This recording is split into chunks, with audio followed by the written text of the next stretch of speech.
তো বস, এখন এই ভিডিওতে আমরা বক্স অফিস কালেকশন নিয়ে কথা বলবো। ধানুষ কৃতি সানন স্টারার তেরে ইশক মে এই ছবিটা গতকাল সিনেমা হলে মুক্তি পেয়েছে। ছবিটা আমার কেমন লেগেছে আমি রিভিউতে জানিয়েছি। তবে এই ছবিটার জন্য একটা হিউজ অডিয়েন্স ছিল। ছবির গান ট্রেলার ভালো রেসপন্স পেয়েছে খুবই।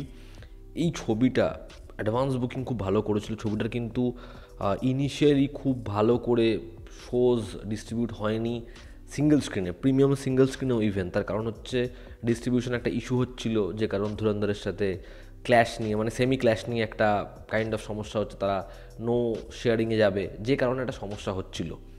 তারপরে অ্যাডভান্স বুকিং স্টার্ট হয়েছে এবং রেসপন্স মাল্টিপ্লেক্সে তো ভালোই, সিঙ্গেল স্ক্রিনেও ভালো।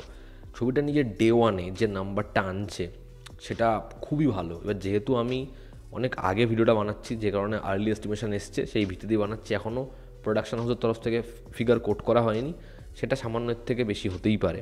তবে ছবিটার যা রেসপন্স, মানে ডাবল ডিজিট নাম্বার ছবিটা ডে ওয়ানে নেবে, এটা হয়তো এরকমভাবে এক্সপেকটেশনই ছিল না। ধানুষ সে একজন তামিল অ্যাক্টর হিসেবে এরকম তার জন্য অডিয়েন্স, এটা কিন্তু সত্যি খুব রেয়ার। রজনীকান্ত তার 2 যখন এসেছিলো এরকম এর থেকে আরও বেটার নাম্বার এসেছিলো।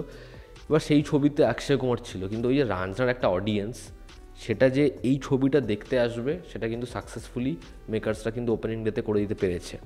ছবিটা নিজের ডে ওয়ানে আনুমানিক 16,50,00,000 টাকা থেকে 17 কোটি টাকার কালেকশন করতে পারে, যেটা ব্যাপক, জাস্ট ব্যাপক সাইন এই ছবিটার জন্য। এবার যদি ছবিটা শনিবার দিন, মানে আজকে এবং আগামীকাল রবিবার, দুটো দিনে জাম্প আনে, তাহলে এখানেই ছবিটা মোটামুটি প্রফিটেবল জোনে চলে যাবে। কারণ ছবিটার বাজেট হিউজ নয়। তো এই ছবিটা বক্স অফিসে যদি খুব ভালো ফলাফল করে, তাহলে মোটামুটি হিন্দির যা বিজনেস হচ্ছে হিন্দি ছবির, সেখানে এই যে ভাটা পড়েছিল সেখানে জোয়ার কাইন্ড অফ, এবং এরপরেই ধুরন্ধর রয়েছে। তো এই দুটো ছবির ওপরে এক্সিবিটাররা, ডিস্ট্রিবিউটাররা দৃষ্টি দিয়ে বসে আছে যে এই ছবি দুটো কেমন ব্যবসা করবে। তো আপাতত তেরে ইশক মে ভীষণ ভীষণ ভালো স্টার্ট করেছে। 16.5 থেকে 17 কোটি টাকার কালেকশন ডে ওয়ানে, খুব খুব ভালো নম্বর। দেখার আগামী দিনে ছবিটা কোথায় স্ট্যান্ড করে এবং উইকডেজে ছবির পারফরমেন্স বক্স অফিসে কেমন জায়গায় থাকে। গোটা বছর জুড়ে এমন অনেক ছবি এসছে যেই ছবির ক্ষেত্রে কুপন দেওয়া হয়েছে, একটা টিকিট কিনলে একটা টিকিট ফ্রি, কিন্তু বক্স অফিসে কিন্তু ওই জিনিসটা রিফ্লেক্ট করেনি। এত অফার দিয়েও যে অডিয়েন্স ছবি দেখতে যাচ্ছে এমনটা হয়নি।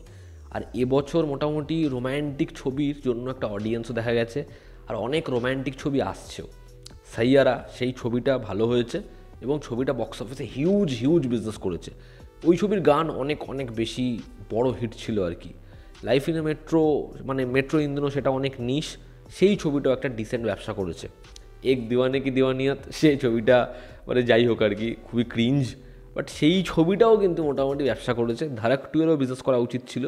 যাই হোক, সেই ছবিটার সেরকম প্রমোশন হয়নি, ছবিটা ব্যবসা করেনি। বাট রোম্যান্টিক ছবির একটা অডিয়েন্স আছে, সেটা কিন্তু বরাবরই আছে।